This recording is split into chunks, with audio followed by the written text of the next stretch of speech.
Hello tout le monde, bienvenue sur la chaîne Celtic Reptile. Alors une vidéo qui m'a été demandée par beaucoup de personnes, donc je vais vous montrer mon maintien sur mes Viridis, les localités que j'ai, leur terrarium, enfin tout ce qui va avec. Donc c'est parti, on va d'abord, on fait un demi-tour. On va commencer par le Morelia Viridis. De localité Biak. Alors on appelle ça des localités parce que c'est souvent des régions, les noms des serpents sont donnés à des régions ou à des villages. Donc voilà, donc c'est vraiment... après on peut les reconnaître par rapport à leur, comment dire, leur dessin. Certains ont des traits bleus, d'autres pas. Mais il y a tellement de mélanges aujourd'hui que franchement, on peut les reconnaître par rapport à certains, donc comme le Jayapura, le Haru. Mais c'est vrai que les plus beaux spécimens, je trouve que c'est ceux qui sont... après, c'est mon avis, c'est ceux qui sont souvent... comment dire, on appelle ça du cross, donc c'est deux localités mélangées. Donc là, je vais vous montrer ma petite femelle. Hop. Là, ici, on est sur une petite femelle, donc Biak. Donc Biak, c'est adulte, c'est la plus grande des localités. Donc vous voyez, hein, elle n'a pas encore fini, je vais pas me faire chiquer le doigt, elle n'a pas encore fini son changement ontogénique. Donc ontogénique, c'est un changement au niveau de la pigmentation. Donc si vous voyez bien, on va essayer de se rapprocher. On va pas faire trop près non plus, j'ai pas envie de la stresser. Voilà, donc on voit bien qu'au niveau de la gueule, le changement n'est pas totalement terminé. Alors donc, comme je vous expliquais, donc pour un terrain, après, là, je vous dis, là, les avis sont hyper partagés. Moi, j'ai fait en fonction de moi, mais c'est vrai que avant d'en acquérir un, Viridis, je m'étais longuement renseigné par rapport au maintien, par rapport à l'hydrométrie, par rapport à beaucoup de choses. Et en fin de compte, plus je me suis renseigné, plus je suis allé sur une méthode qui dite sèche de maintien, c'est-à-dire que, comme vous pouvez le voir, mon terrarium est entièrement sec. Il n'y a pas de pulvérisation, je n'ai pas de buse de pulvérisation, il est entièrement sec. Le seul maintien, là je vais la mettre, le seul maintien que j'apporte en humidité, c'est, vous le verrez dans les autres terrariums, c'est ce que je vais mettre ici, ça s'appelle une boîte à mu, ou une boîte de ponte, hein, comme vous voulez. Voilà, donc moi, alors après, le terrarium, lui par ici, là il fait 60 sur 60 sur 70 de haut, donc c'est un peu grand. Je verrai par la suite pour faire des plus petits, pour moi il est un peu grand celui-là, mais bon après c'est une question de... C'est vraiment personnel. Donc comme je vous l'ai montré, donc là vous avez un tapis chauffant qui fait à peu près 20 watts, qui est collé sur le fond, que vous pouvez mettre au-dessus, donc ce qu'on appelle un tapis chauffant plafonnier. Moi j'ai mis un éclairage LED juste ici. Ici, voilà. Donc ici, on a une odrométrie de la pièce, donc qui tourne entre 50 à 60%. Je n'ai pas au-delà. Tout est apporté par la boîte à mu et par la boîte, par la boîte à mu pour l'hydrométrie de mon Viridis. Et en bas, vous avez une petite gamelle d'eau, donc ce qui lui permet de descendre la nuit pour aller chercher, pour aller boire si elle a soif. Ensuite, il y a plusieurs hauteurs de branches. Pourquoi? Donc moi, c'est le gradient thermique se fait comme ça, elle le fait elle-même. En haut, vous avez la branche la plus chaude. La branche la plus chaude, on a à peu près 30 degrés sur la branche la plus chaude, c'est-à-dire la blanche. Donc on a à peu près 30 degrés sur cette branche-là. Sur celle d'en dessous, donc que j'avais testé, on a 26 degrés. Et sur celle d'en bas, là, on a à peu près 20 degrés. Donc on a quand même une grosse différence au niveau thermique. La sonde de température, alors je sais que certains vont dire, oh, j'en ai mis deux, alors il y en a une qui est derrière les branches, bon, on la verra pas mais c'est pas grave. Donc j'en ai une qui est directement collée sur le tapis chauffant, que vous voyez, attendez je vais mettre mon doigt, que vous voyez ici.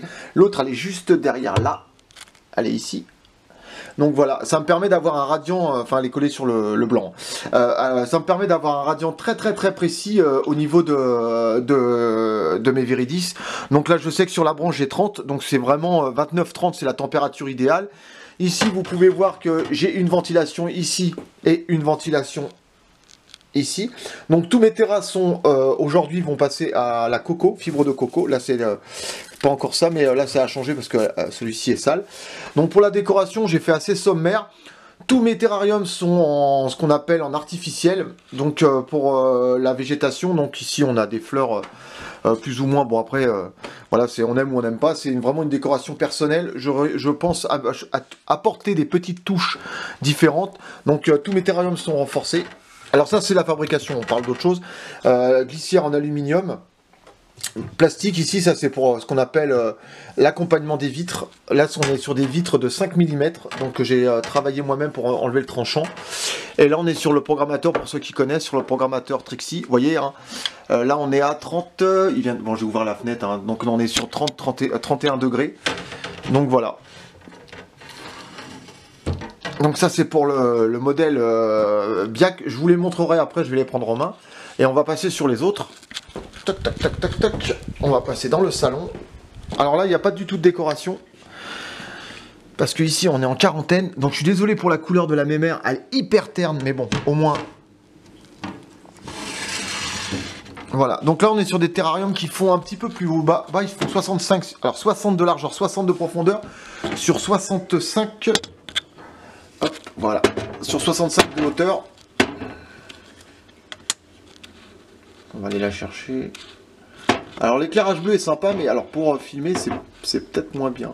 Voilà. Vous voyez, elle est assez terne. Donc là, on est sur ma dernière petite femelle que j'ai récupérée il y a 15 jours à peu près. Donc là, on est sur la localité, 15 jours, 3 semaines même, on est sur la localité Sauron. Donc on a la dorsale bleue qui commence doucement à apparaître. Elle n'a pas fini non plus son changement autogénique. C'est une petite femelle de 2016. Voilà, donc pareil, là-haut, la branche blanche, donc le support blanc. Ici, vous avez un support en bois, traité. Hop, et en dessous, vous avez le même support ici. Donc pareil, même gradient thermique, 3. Tapis chauffant au fond, toujours la même chose. Voilà. Et là, ce que je vous expliquais, la boîte à nuit. Donc dedans, vous avez une vidéo tuto qui est sortie il y a quelques jours. Dedans, vous avez de l'asphène qui est perpétuellement humidifié. Donc, ce qui permet aux serpents d'aller directement donc, par l'entrée. Il y a 2 entrées. Alors, on m'a demandé pourquoi je n'avais pas percé par le dessus. Tout simplement parce que l'humidité stagne sur le haut. Donc, après, redescend. Donc, si j'avais fait un trou, ça aurait été, je pense, moins performant. Après, c'est mon avis. Donc, là, on est sur, pareil, un grand terrarium. Donc, j'ai fait 2 terrariums en un. Hop, on va se mettre un peu plus loin. Donc là, voilà, je vous montre. Donc là, on est sur un terrarium, hop, qui fait 120, 65 de haut, 60 de profondeur. Donc c'est une batterie de terrarium que j'avais faite d'un seul trait. J'avais mis une paroi au milieu qui m'a permis en même temps d'augmenter la résistance au niveau de mon terrarium. Ce qui m'a permis de mettre mon terrarium au-dessus de mon Malboa. Et en dessous, vous avez le terrarium de ma femelle Tupinambis, donc Téju d'Argentine Dana. Ici, on passe à côté. Alors, ne criez pas au scandale, je fais du cross et je l'assume. Voilà. Donc ici, vous avez en accouplement. Alors, voilà, vous avez en accouplement ici. Alors, hop. On va faire un petit zoom. Donc ici vous avez, alors avec les petits points blancs, c'est la femelle Aru, et avec les lignes bleues, c'est le mâle Jayapura. Donc voilà, donc c'est vraiment, enfin moi je suis complètement fan de ces espèces-là. Donc pareil, hein, la branche du haut, le support du haut, hop, on fait un zoom, toc. Ici, on a le support ici, et on a le support ici. Voilà, donc tous sont branchés, donc pareil, alors là ici vous avez l'écorce de coco, hein, voilà, ça c'est tous mes terrariums vont repasser comme ça, donc vous avez une ventilation devant, et une grosse ventilation sur le côté, voilà, donc ça me permet vraiment d'avoir un bon flux au niveau de l'air, et pareil, thermostat Trixie sur les... Donc celui-ci il est un peu moins chaud, pourquoi? Attendez, on va se mettre là, alors j'ai mis un peu moins chaud parce que en dessous, vous avez le terrarium de Dana qui chauffe. Donc ce qui veut dire c'est que comme il chauffe, je me suis retrouvé des fois avec des températures au-delà. Donc comme le tapis chauffant, on a un meilleur radiant thermique, donc on a à peu près 25-26 dans le terrarium. Donc ce qui m'a permis de faire quelques économies. Ça c'est vraiment le basique. Après je mettrai de la décoration par la suite sur le terrarium, enfin dans le terrarium plutôt. Bon après il y a comment dire, deux techniques pour aller chercher un Morelia viridis. Donc vous avez la méthode, on prend le bâton et on l'apporte avec soi, ou alors on va directement le chercher comme je vous ai déjà montré dans une vidéo précédente sur la manipulation du viridis. Là on est sur une femelle Biak qui est normalement censée être la plus agressive, donc je vais vous montrer les deux méthodes. La première méthode,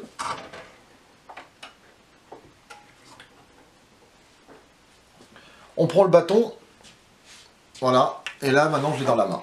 Donc c'est vraiment assez simple. Et après il y a la deuxième méthode qui consiste à attraper la femelle avec la tête et ensuite la prendre par dessous. Donc vous voyez, c'est vraiment beaucoup plus speed. Je me méfie toujours, ça fait pas mal, je dirais pas que ça fait mal, mais c'est toujours assez désagréable de se faire mordre par un serpent. On va se mettre dans l'autre sens. Je pense pas qu'elle me morde, mais bon, si elle me mord, elle me mord. Voilà. Vous voyez, j'y vais vraiment tout doucement. Je cherche même pas à la stresser. Je la laisse. Voilà, je vais la laisser venir doucement vers moi. Voilà. Donc là, on est quand même sur du Biak, qui est censé être vraiment la plus mordeuse, la plus agressive, la plus sanguinaire. Bon, elle m'a déjà oublié. Voilà. Donc, comme pour ceux qui le connaissent, vous avez ce qu'on appelle le petit morceau de la queue, qui est la queue préhensile, qui sert en même temps d'appât à cette espèce. Voilà, donc là on est sur la petite femelle Biak. Donc j'en profite pour l'inspecter. Un petit morceau de mue, vous voyez, hein, comme quoi. Donc, vous voyez, si elle me mord, elle me mord, mais franchement, c'est pas la morsure qui me fait le plus peur. C'est, vous voyez, là, on est vraiment. Je suis fasciné. En plus, elle a une langue bleue. Alors, je sais pas si.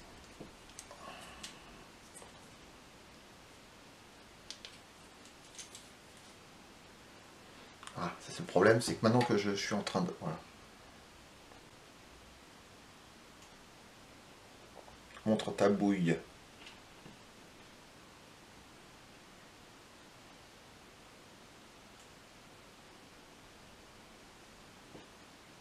Vous voyez, c'est quand même... Et là, ce que je vous expliquais, donc le petit morceau de queue, donc la queue préhensile, qui sert en même temps d'appât pour les futures proies. Donc c'est vraiment une espèce fascinante. Il faut, entre guillemets, arrêter d'avoir des préjugés sur cette espèce. Parce que c'est vraiment une espèce que moi... je dirais pas qu'on peut la conseiller à des débutants, mais franchement, il n'y a pas de... c'est pas non plus l'espèce à avoir peur et voilà. Moi je pense que si on a une bonne approche, si on s'est bien renseigné sur le maintien de cette espèce, je pense que même un débutant peut comment dire, acquérir cette espèce. Il suffit de juste savoir que c'est une espèce qui peut être un peu plus assujettie au stress.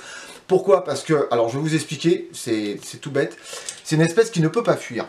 Donc la meilleure défense c'est l'attaque comme on dit. Alors je vous explique autrement. Un python ou un autre serpent, quand il a peur, il peut fuir.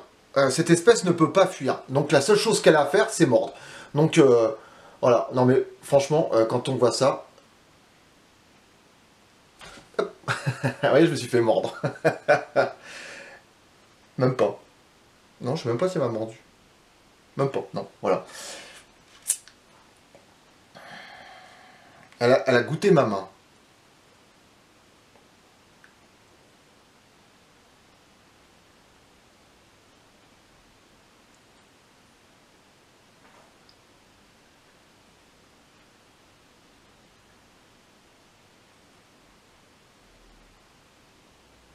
C'est fascinant. Hein.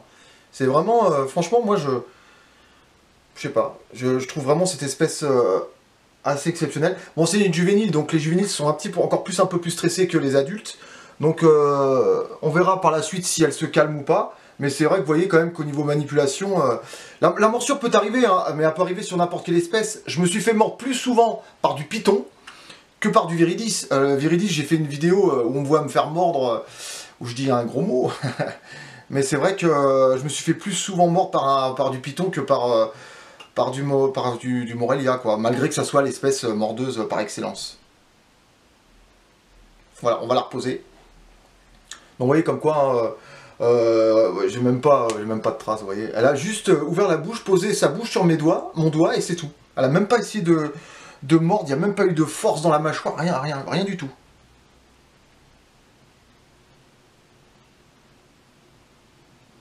Ça doit pas être comestible.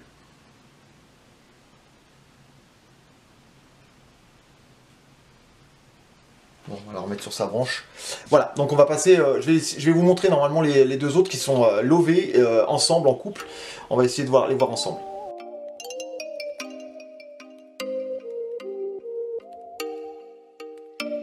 Oh, you make me wanna talk back to you. Say it like that. If I hate you, then find someone new. Baby, but you know I never will. No, so I choke you down just like a pill.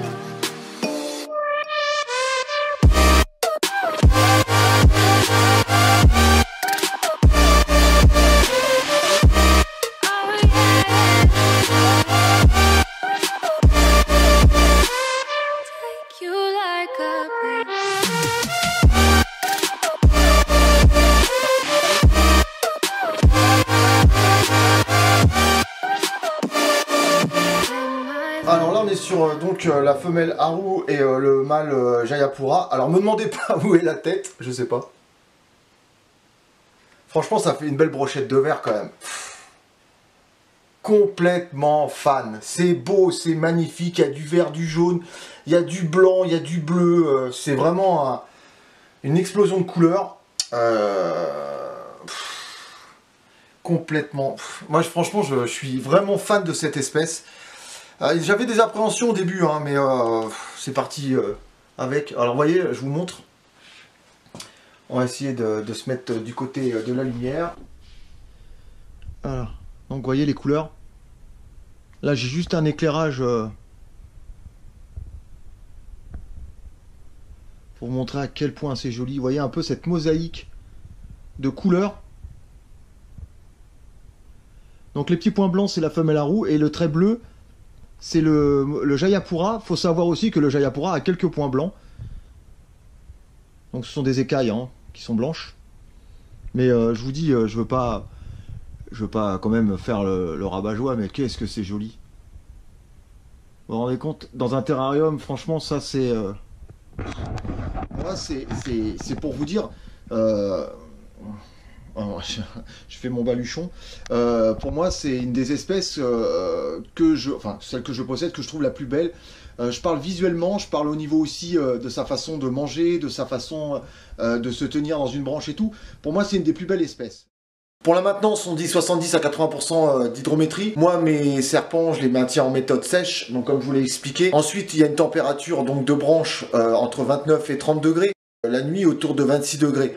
Donc faites toujours par rapport à la maintenance de vos bêtes, faites toujours sur une période d'observation. Voyez votre serpent où il se situe. Les juvéniles sont beaucoup plus difficiles à maintenir. C'est pour ça que lorsque vous choisissez un juvénile, assurez-vous qu'il ait minimum 10 repas pris. Donc par lui-même, et non pas du gavage ou du semi-gavage. Assurez-vous qu'il ait vraiment ces 10 repas. Voir comment la personne, on dirait, les maintient, c'est-à-dire voir si la personne pulvérise ou apporte une gamelle d'eau, entre guillemets. Savoir qu'un serpent, si vous le pulvérisez souvent, il va avoir, comme je disais, pas l'instinct, entre guillemets, d'aller chercher de l'eau dans un bol. Il va attendre qu'on le pulvérise pour aller boire sur les gouttes. Moi, je suis vraiment contre la pulvérisation, mais comme dit, ça ne regarde que moi. Moi, je maintiens mes quatre localités, donc avec juste une boîte à mu. Tout le reste du temps, je n'arrose jamais. Voilà, donc c'est vraiment augmenter l'hydrométrie pendant la mue, mais sinon, je fais rien d'autre. Donc, ça se porte très bien. Donc voilà. Donc moi, je vous dis, c'est en fonction de vous. Après, le terrarium, ne faites pas trop d'aération parce que ce sont des espèces qui sont quand même, qui peuvent avoir plus de facilité à avoir des maladies respiratoires. Donc faites attention, si vous voyez que votre serpent commence à siffler ou respirer mal, augmentez la température. C'est vraiment les petits gestes simples pour éviter, je dirais, d'aller trop loin et de se retrouver chez un vétérinaire spécialisé reptile pour pouvoir les soigner. Donc comme je vous l'expliquais, donc les noms sont donnés en fonction de l'île, c'est de localité, donc c'est des îles, c'est des régions, c'est ce qu'on appelle mainland. Voilà, donc c'est Papouasie, enfin je vais vous marquer, de toute façon je vais vous marquer, il y a Papouasie, Nouvelle-Guinée, une partie l'Indonésie, donc après ce sont des îles qui tournent tout autour. Voilà, donc ça c'était pour vraiment la petite précision au niveau de ça. Pour ceux qui veulent que je leur fasse de la présentation de chaîne, n'hésitez pas. Comme je vous l'ai dit, vous avez possibilité de me envoyer une petite vidéo de 15 secondes. Vous me présentez votre chaîne. La seule obligation, c'est en chaque entrée de vidéo, lorsque vous commencez, c'est de dire « Hello Celtic Reptile ». Tout simplement. N'hésitez pas à m'envoyer vos vidéos. Donc j'accepte les vidéos sur la terrariophilie, l'aquariophilie, tout ce qui est tortue, tout ce qui touche de près ou de loin la terrariophilie et l'aquariophilie, tout ce qui est terrarium planté, même si vous n'avez pas d'animaux à l'intérieur, je prends parce que ça fait partie pour moi de la terrariophilie, terrarium planté, tout ça. Donc n'hésitez pas à me partager vos chaînes. Donc je les mettrai automatiquement en lien avec la descriptive de votre vidéo. Et voilà, donc c'est vraiment un petit coup de pouce et pour pouvoir augmenter ce qu'on appelle le partage et la communauté. Voilà, n'oubliez pas de mettre le pouce bleu, faites-moi exploser la barre des pouces bleus, c'est vraiment très important. Pensez à à partager la vidéo autour de vous pour montrer quand même que cette espèce elle est vraiment magnifique. Et puis pensez à vous abonner si vous n'êtes pas, pensez à cliquer sur la petite cloche, car la petite cloche permet de vous avertir lorsque je vais faire des lives, parce que maintenant je vais faire des lives. Je ne sais pas quel jour exactement ça sera précis, mais bon, je ferai des lives et les nouvelles sorties vidéo, comme ça vous serez avertis. Sur ce, je vous souhaite une très bonne soirée et je vous dis à bientôt sur la chaîne Celtic Reptile. Ciao tout le monde, bye bye. Hello Celtic Reptile, c'est Jack Reptile, on se retrouve donc sur ma chaîne. Donc moi c'est une chaîne dédiée à la terrariophilie. Pour l'instant j'ai de l'ophidien, du chélonien et du saurien. J'ai des projets pour de l'amphibien, mais j'en dis pas plus. Merci d'avoir présenté ma chaîne. Ciao.